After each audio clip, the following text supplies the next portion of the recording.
Managing our lead times.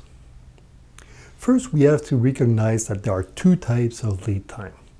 There's the lead time that the vendor promised that he will deliver to, and there's the actual lead time that represents the reality of what and when he is actually shipping to us.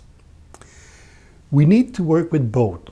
First of all, when we compare the promise of the vendor versus the actual lead time that we experience, we get an image of the performance of that vendor.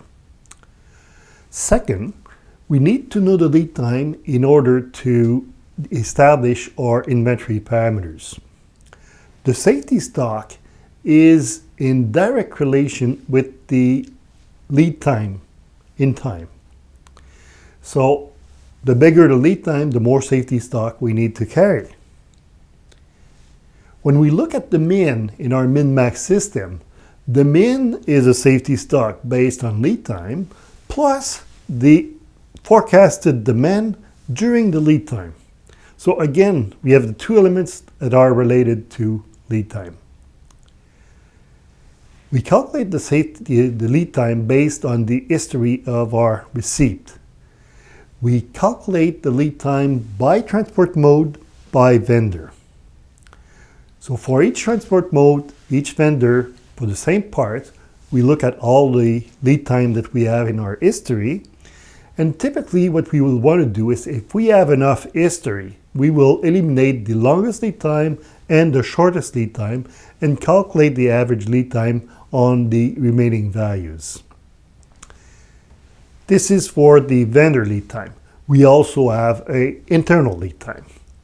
That is the time it takes us between orders. So before we issue an order, maybe we decided that we want to place an order once a week. Well, that 1 week is an internal lead time.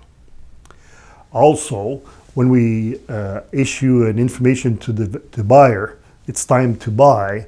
If it takes 2 days to issue the purchase order, that's also part of the lead time. When we receive the goods from the vendor, if it takes us 2 days or 3 days at the warehouse to sort the material and get it ready for the put away, that's also part of the internal lead time.